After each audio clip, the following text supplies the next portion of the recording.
Richie Kennett scored the first and last tries for Souths, and he'll go down in the history books. But Souths have got some concerns the next couple of weeks before Jack Whiten gets back to try and shore up that left side a little bit, because they missed a lot of tackles on that left side, and Manly made a real beeline for their right side. And Jason, Saab, Hamoli, they looked dangerous down that side. Oh, yeah. Look, I think South's opposition, they got the Broncos this week, haven't they, or next week? They will be very excited about getting at some of those edge guys. Cody Walker missed 5 tackles. Was it Kennard 4 and etc. But it was Tass missed 3 or 4. Huge problems there.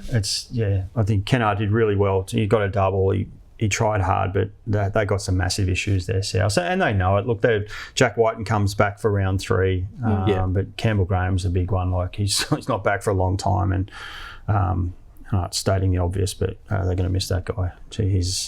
His defence, his organisation, and the confidence he gives guys around him, it's just non-existent at the moment. So, unfortunately, some tough times there for South on the edges. I don't know if there's anything they can do within their squad. If there's a stopgap, if there's a back rower that can be plonked in the centres, I'm not sure, but they need to do something. They need to figure it out, don't they? Yep. On the flip side for Tima, what do you make of Lachlan Ilias? Obviously, he made that great cover tackle on Jason Saab, and efforts like that, all about attitude. They call them the 1%ers, and you want to see that, especially from a guy who does really need to have a big season. He made a couple of crucial handling errors. I thought there were times in attack where he got caught a little bit flat foot. I think it didn't help him that Cody Walker sort of went in and out of his shell that game.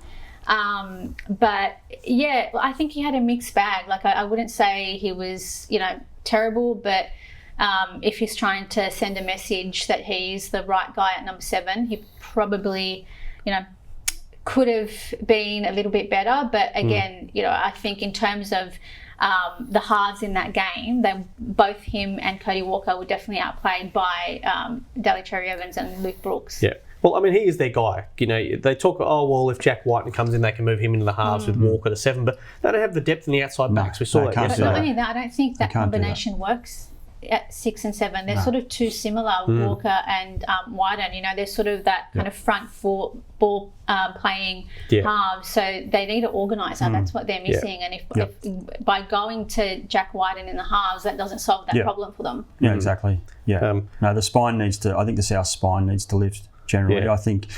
I thought Latrell was probably the best of their spine. He was the best.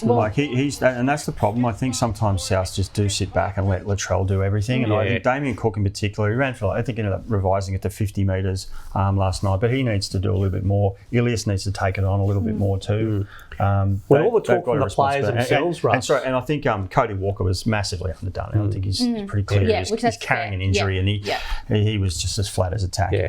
But when everyone's talking about how quickly they're rolling downfield on that Allegiant Stadium pitch, that, to your point about Damien Cook, that's where you should be. He's apparently he was a former beach sprinter. I mean, I can't confirm it. I've heard it somewhere in the last decade, but should have been rolling through and pushing those guys. That's when Cook's at his best. It's when Souths are at their best. It's when Cook's just rocketing out a dummy half and taking the markers on, picking guys out. Just and they were able to roll forward at times because their forwards actually did a good job on Sunday night. So it's interesting because we spoke about how well the fullbacks played. Latrell's numbers, his run meters were a bit down compared to Tedesco, but all his other attacking stats matched Tedesco. So he is really influential to them. But I think it's unfair that he is expected to do everything from the back. He needs a bit more from Cook, and he needs a bit more from Walker. And I think you see that it tells on Latrell too. Back into games, he gets to a point where it's like, is someone going to help out here? And he just runs out of steam and gets a little bit frustrated. And he's certainly one of the good things that Souths have is Latrell Mitchell. But the rest of the spine needs to aim up. As a Parramatta fan, I'm never in a position to want to praise Manly by any stretch, but I was so happy for Luke Brooks. He had a cracker. I enjoyed watching him play. I enjoyed this game thoroughly anyway from both sides. But tell you what, Manly have got some dangerous attacking weapons there, don't they? just on Brooks, I think what I like the most about his performance is, and because I did the player ratings for this game, Mobsy was giving them ticks and crosses right before we went on air. Yeah. But so I was watching him quite closely, and it felt like he was quiet for the first sort of 20 minutes, and I actually, when I think back on how we finished the game, that showed a lot of patience and maturity from him. Like, he didn't panic, he didn't feel like he had to go out there and prove, that he can do it. And when he found his way into the game, he was, to me, I reckon, best on ground, and it was just so good to see, that photo that we've got in the paper of him celebrating that try. Yeah, it's great. He showed in that game that he can play footy. His running look at game the calves on Luke Brooks there. Look at that. Sharp. that had almost rival buzz for best calves in Sydney. Yeah. Well, we'd have to have an over 60s and an under 40s age group, wouldn't we? But he's got a great running game, Brooks. Yeah. He's quick and all based on the calves. All based on the calves. Obviously. That's right. But when he's confident, when he's happy, he runs the ball, and you saw that particularly late in the game. Really good to see. But everything, Hamoli on one edge, Ben Turbo on the other edge, working off with his brother, and Daly orchestrating things. They're if they can stay fit, because does Schuster go bench? What do you do with him? He's back next week. Well, look at their bench. Yep. Carl Lawton, who gives you that utility value. Corey Waddell, as you said, Fatima, didn't get on until sort of the final quarter of the match. Yep. Ethan Bullymore, who's a bit of a different player, obviously, and then Nathan Brown, who he was good. He was surprisingly He was really good. He straightened them up. Yeah. He plays really straight, Nathan Brown. He really straightened them up. He gave the edges room. He's but his problems are elsewhere, aren't they? Like discipline. What do you mean, Russ? We've seen him play good footy. He's a good player. He's been at both of our clubs previously. He gets a bit of white line fever and then does something silly. So hopefully Nathan Brown can behave himself, because if he does, he's a very good pickup for them. He did a great job yesterday. Homolo Olakawatu, was brilliant. I think after he signed that big deal in the pre-season, and it was another one where people thought, oh my God, man, he's splashing all this cash on their back rowers. But, he just showed why they think so highly of him. New South Wales Blues selection, if he keeps going, he's definitely going to be in the frame for that. On Ben Trbojevic, I think he did a pretty good job, I thought, on both sides of the ball, both defensively and he ran some good lines. So it'll be interesting if Schuster is fit for selection in round 2. Whether he does come back through Cup, considering, like we saw with Cody Walker, you can be a little bit underdone. And that's probably the worst thing that Anthony Seibold can do to Schuster, is to name him to come back when he is underdone. Against the Roosters. Against the Roosters, because he's had multiple injuries, right? It's not just the calf. He's been sick. He's had a finger injury. It makes a lot of sense.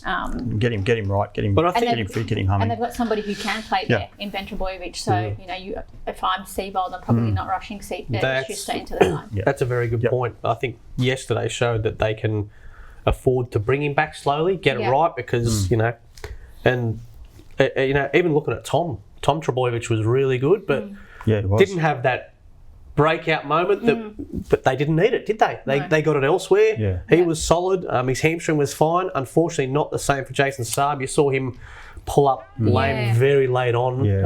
I hope that's not too bad, but for a sprinter whose hamstrings will be wound tight, that's non-contact type thing. So I've put in some calls to see if there's sort of an early update with what is going on there. Seibold didn't sound very hopeful in the post-match. He even said that he is probably doubtful for that Roosters game. Oh, there's no way he's coming back. It just didn't look good. You could almost tell on Sabi's face that it wasn't good. He looked quite distressed when he was sort of clutching that right hamstring. So Seibold kind of tossed up a couple of names. Tommy Talau will be in the running, and Ray Vega, another one, sort of a... Oh, Ray, yes. Yeah, he said Ray almost beat Jackson Polo to the starting spot in round 1, so it'll be interesting to see which of those two guys. Yeah, definitely. Russ, what's happening with Hank Scorpio? Brad Parker. Well, Hank might be back. I thought he was going to be... I thought Hank Scorpio was going to be a bench bench guy this year, bench enforcer coming on in the back row. But I'm not sure what's happened there with Mr. Scorpio.